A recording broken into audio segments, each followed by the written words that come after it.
Welcome to the Custodial Support Forum, where each episode we discuss issues related to one of the largest problems in America, child support. Hi, my name is Kai Patterson, and I'm your host. In this episode, we're going to talk to an attorney of a collection agency that seizes and liquidates the assets of non-custodial parents to pay their arrears.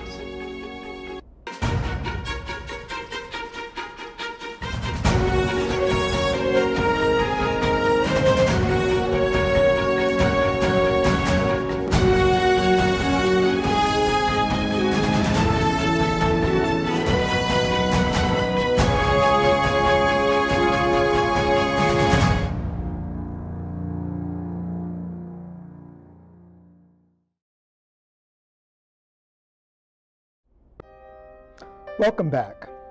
In this segment of our episode, we're now discussing what is needed in order to collect child support arrears through an enforcement order. Ben, you're a legal analyst. What's the relevance of an enforcement order with respect to collections?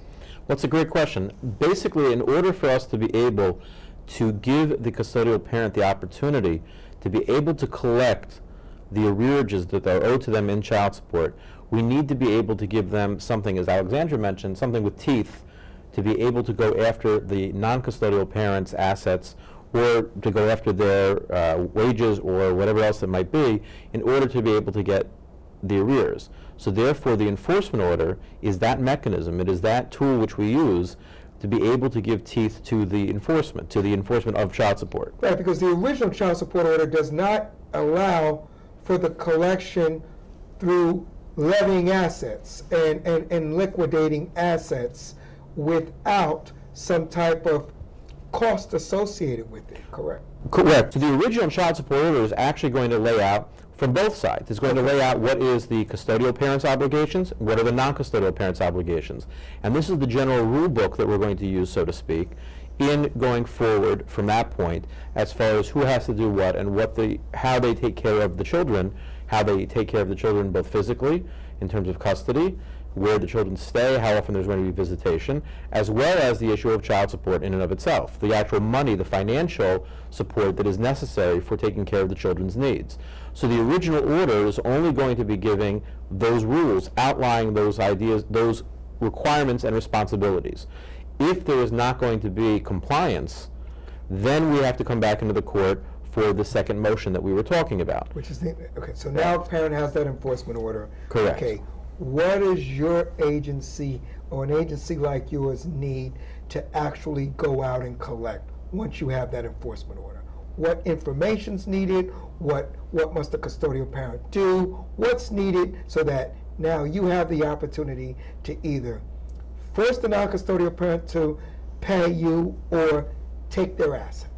Well, the key is once we get that enforcement order, the motion to enforce litigants' rights, that will set forth in the order all the costs associated with enforcement to be paid by the non-custodial parent during the enforcement. So that way, the custodial parent will always be full, provided the entire enforcement order is collected. And that's important because what you're saying now is that it gives you the right to now do whatever you need and then assess the cost against the non-custodial parent, so the custodial parent does not have to come out of their pocket with any expenses, or you don't even have to take any portion of the child support arrears, correct? Correct, both. Okay. So both are true in that fact. Okay, good. And then, Kai, I'd just like to point out, that's as long as those terms are included in the order itself when it's drafted. Good. If it's not included, then we have a problem. We've mentioned this actually in the past, and I think Alexandra mentioned it last time, is that if you don't include in the order itself, in the motion, and then in the subsequent order from the court, that all costs are to be paid by the non-custodial parents, all associated costs, or that it allows for the garnishment of wages or the liquidating of assets, then you're not going to be able to do that. So it's important that whenever these are being drafted, to include as many different of the different parts of this, the expenses and as many different parts of this as possible. Okay, Alex, talk to me. You do this, you've been an attorney, you draft these. What else should custodial parents know? Realistically, this is not like an overnight process. Right. Yeah, that's a good question. How long typically does it take you to collect? I mean, it can vary, but it varies tremendously. Okay. The biggest factor is the financial position of the non-custodial parent or the debtor or the defendant. Correct. If they have money or they have assets that we're able to find easily, or they're trying to, well, okay, gotcha. Then it'll be extremely fast because we're able to identify them, levy them, seize them, have them sold. But if they're hidden or it takes a while to discover them, it can take longer than if you know them ahead of time. What's longer? Give me an example. Is it we talking weeks, months? It can vary between months and years. Just to also clarify on the time issue. Okay. Much as I'd like to think law was like a sprint, law is more like a marathon. Filing a motion, minimum it's going to take at least a month. It's just to get your papers in and have a court hearing done. Then the other side has time to respond. You could be 2 months out before you even get your enforcement order. Oh, easily. I think realistically, everybody needs to understand it's a process that moves forward in a positive way, but it is not by any means an extremely fast process. Yeah. For because he can't even do anything until he has that order. Yeah, but here's the key: that may sound like a long time before custodial parent that may be owed child support arrears for years. That's a few months is a pretty short time, considering you have parents that are owed money for years. Except that it's something that we've actually raised in the past, and something that Alex and I have discussed at length, which is that if you don't get the process started as soon as possible, that's the key. Then you run into an issue. Because as we're saying already, the time period that once you file your motion, you're talking about 30 days out. Minimum 30 days out for a motion to even be heard. Right. Correct. The other side has time to respond, and then invariably there are times that there are going to be extensions or adjournments of that motion. Somebody can't make it. Somebody doesn't have their papers in. The judge is on vacation. The judge gets sick. One of the lawyers gets sick.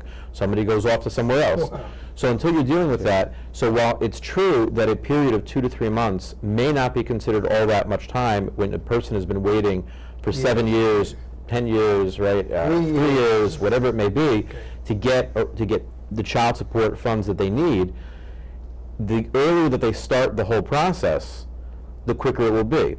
And so that's why we've spoken about even going back as far as soon as there's a kid on the scene, and as soon as there's an issue, right, you need that child support order in, and as soon as you see that there's non-compliance, you need that enforcement order in. A question for you, Sam. Right. If a non-custodial parent does not want to pay, and you decide that your agency decides that they're going to levy, seize, and liquidate assets, once you levy acquire or seize the assets, do you have to hold on to them, or can you just auction them immediately? The friend of the court, once the asset's been identified as belonging to the non-custodial parent, gotcha. The sheriff has the levy to seize the asset. They tag the asset. It goes from the non-custodial parent to the sheriff's office to the impound lot, where the friend of the court will then sell the asset and then apply the money that is recouped in the sale towards the arrears owed in child support. And for example, in your collection agency or a collection agency like yours, you would manage that whole process? Yeah, we do hundreds of these a week. Hundreds a week?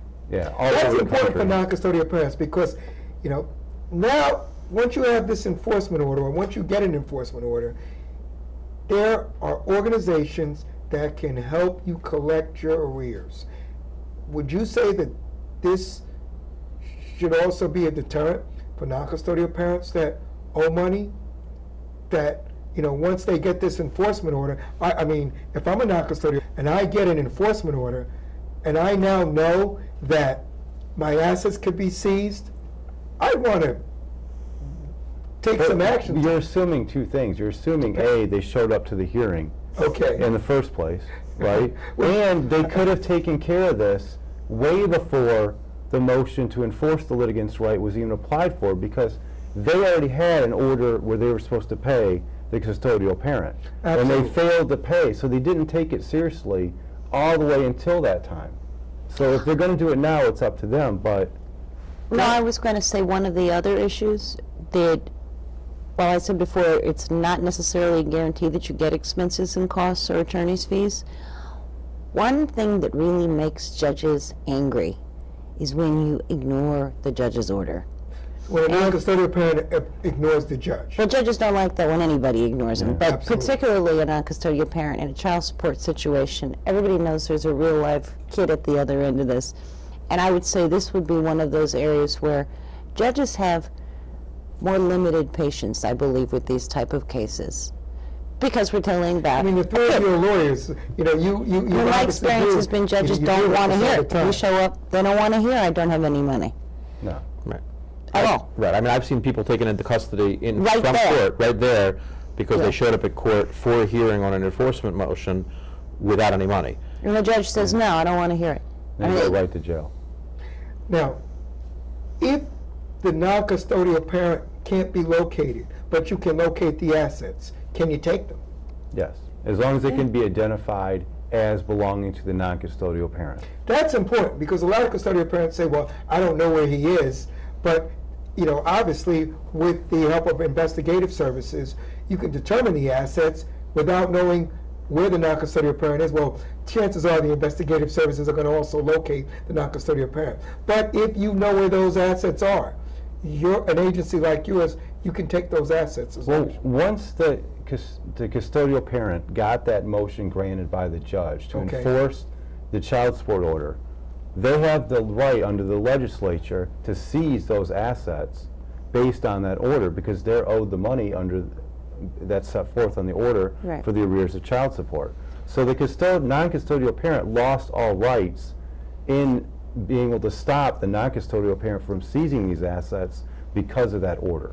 Well, this has been very insightful. You know, most custodial parents don't realize that they have the wherewithal to be able to use an agency such as your collection agency or any type of collection agency and collect through an enforcement order. Hopefully, after watching this episode, more custodial parents will seek enforcement orders to be able to collect their child support arrears.